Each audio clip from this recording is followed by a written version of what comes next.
Hi, my name's Laura Barman and I have 6 children. I was homeschooling 4 of them this past school year, and I wanted to talk briefly about what my 6th grader did. It was her first year in middle school, which is a really fun year as they're trying out new things and definitely growing in independence, and she did that. She had a great year and I feel like she learned a lot. I'm gonna start with what we did at our co-op, and these are curriculums obviously you can get anywhere.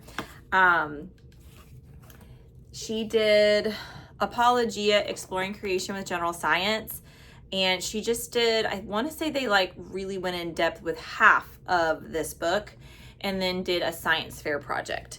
And so she also did a lot of just experiments at home, experiments on her own, did the student notebook, learned a lot with this, and I like how it has, quizzes and tests and also experiments, lab reports, that sort of thing. So we enjoyed that. And in our co-op, they typically make a binder with some supplemental resources in there. At co-op, she also learned, read the whole set of Chronicles of Narnia. They use it with, read this devotional guide that goes along with the books. I actually teach that class in our co-op, so it was fun to be her teacher, and this is a set of books that she read. Kind of an old copy, but you get the idea of those books that she read and studied, and studied those in depth, learned vocabulary, did projects associated with it, and a whole host of things with that. For writing, she spent her first semester doing creative writing, and I found out about this, I think it was on the Heart of Dakota website, the Writer's Roundup. It's really affordable and basically walks them through how to write an entire story. It's not just like a short creative story. It's like how to write a long creative writing story. And she really, really enjoyed that. And I think they even talked to you about getting published and stuff. Now for her, she just wrote a pretty long creative writing short story and enjoyed doing that. For the spring semester, I wanted her to do more research-based writing after the creative writing. So we went back to IEW. We've done IEW for years, except this time she's done enough videos and heard enough teaching on it that I think I thought she was ready to just do these history-based, where you just use the textbook and that's really all you need is the sources. And like I said, she's probably done IEW at least 2 years, maybe 3 years already. So she did great with this. We did not do every single paper, but I tried to make sure that we did one in every unit. And it was so we did Eastern Hemisphere, so it didn't exactly match up with what we were doing with history, but I thought that was fine and the topics were interesting to her. For grammar, we have done CC Essentials in the past, and I feel like that kind of fits well with Fix It Grammar. So she did the same level. She did Fix It Grammar level 3, Robin Hood. We had the teacher's manual. Most of the time I would go over it with her. I also felt like a kid that's been doing grammar a while and is getting most of these things right could check their own work and be fine. So on a busy day, that's what we would do. So I feel like that's a grammar curriculum that can be pretty hands-off, or can be as hands-on or as hands-off as you need it to be. This particular year, I was very hands-on with my 3rd grader with grammar, and I just could not find the time to do a lot of grammar with my older kids. So I was happy with Fix It Grammar with how independent it could be. However, next year I'm going to go to a different curriculum that has tests, because I think that they need a little bit more motivation to push themselves to that excellence level. And not that they weren't doing well, but it's hard to be motivated to do great on your homework as they're getting older. And then I'm just correcting homework, they're correcting homework, and it just feels like there's not as much reason to be excellent with a homework assignment as there is to be excellent with a quiz or a test.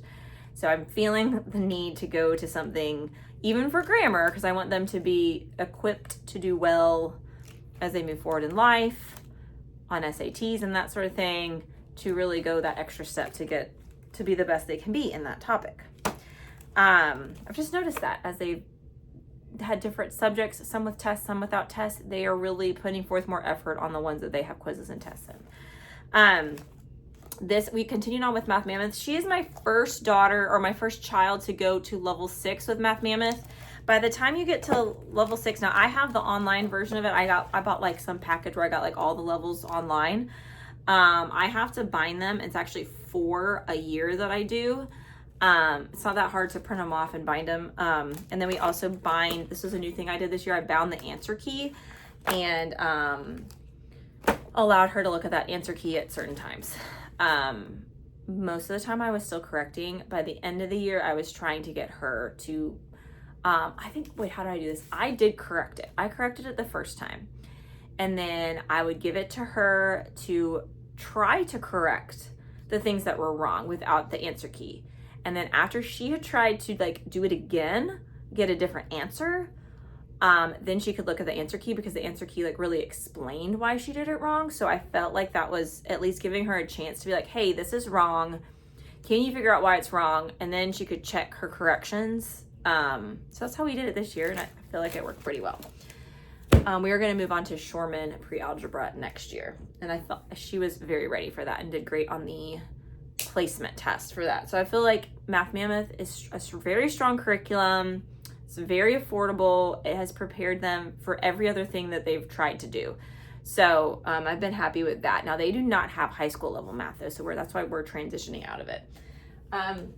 For spelling, she's just kind of been trucking away at this. Nothing super fancy about this, just like a weekly test that I give them.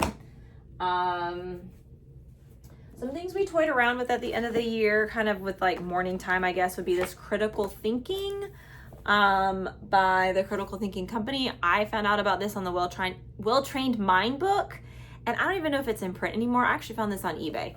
And then I got this teacher's manual. I did that kind of like as a morning basket thing with my older girls, and we really liked it.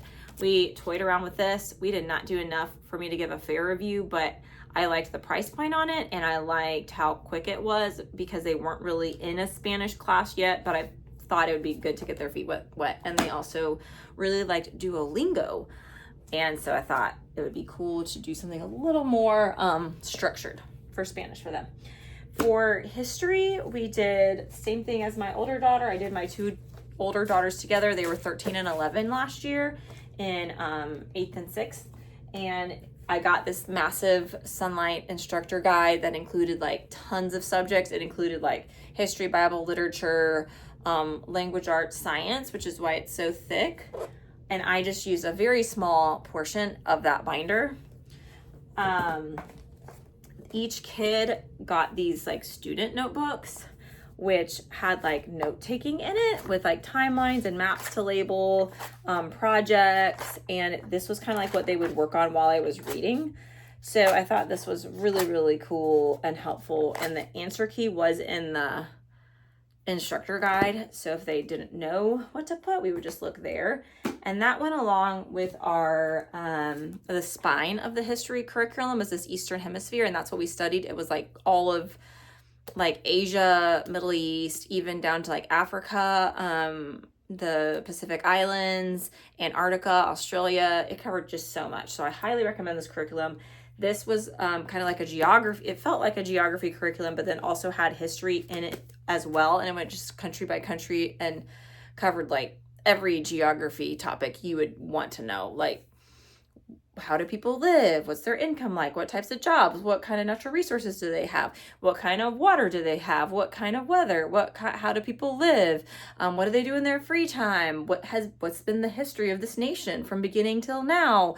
What's their politics? What's their religion? So this was a very great book, like more of a textbook feel for sure. And then they would intersperse it with these books. So like William Carey when we did India, Hudson Taylor for China, Mary Slessor for Africa, Living Water in the Desert was missionary stories from Iran, Sudoku and the Thousand Paper Cranes for Japan. So then it just kind of like taught you more like via literature what that country was like. And then this was kind of like an econ book thrown in that we really liked. And this is a series that I want to read more of, but Whatever Happened to Penny Candy, we really like that one. And then for Bible, we read through a ton of books of the Bible together, and it assigned you basically a chapter a day to read together and a chapter a day for them to read on their own.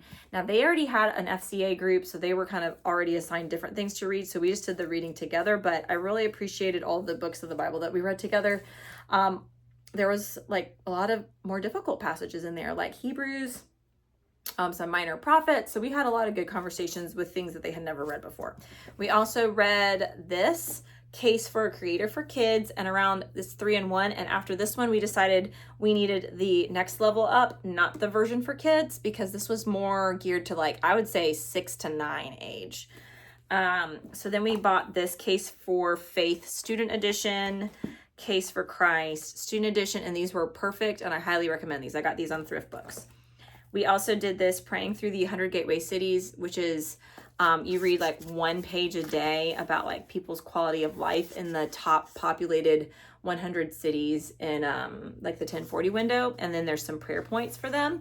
And I learned a lot about just different highly populated areas of the world and different religions that are practiced there, and percentages of religions that are practiced in all these other countries. So definitely gives you a heart for the nations. And makes you realize what a small percentage of Christians there are in so many highly populated countries. So I really appreciated praying for all those people over there. And it just like was a great guide for us this year. The read alouds were great. They were all kind of highlighting children around the ages of my kids in all of these different places. And I felt like it was kind of spread out throughout a lot of different time frames. So really interesting, because it wasn't all modern, it wasn't all ancient, it was kind of spread throughout time periods, but also they picked the books, I think, more based on geography. Like they wanted a book for each area pretty much. So this one was good, Where the Mountain Meets the Moon, 7 Daughters, 7 Sons. We really liked that one. Shadow Spinner, one of our favorites.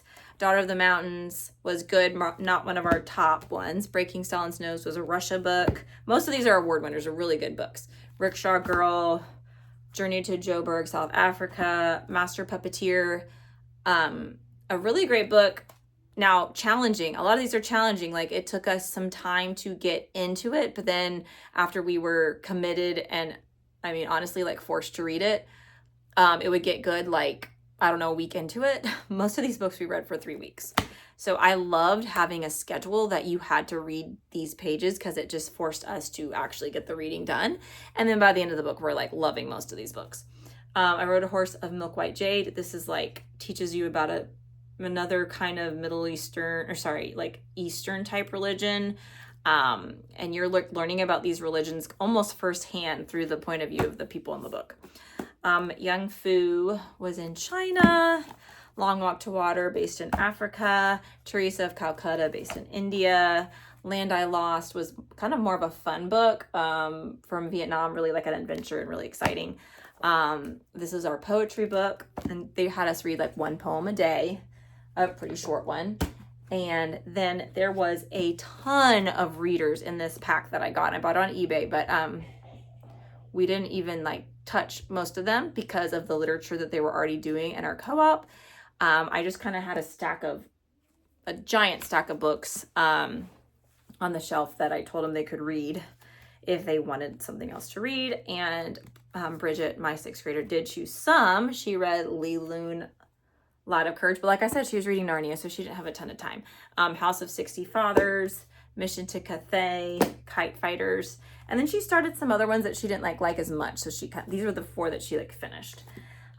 There was more read alouds that we didn't get to. Horse and His Boy we had already read with co-op, so we skipped that one. This one never got to because we just didn't even finish the curriculum. Cornelia and the Audacious Escapades of the Somerset Sisters, and Call It Courage. So, maybe one of these days we'll read these books. I still have them.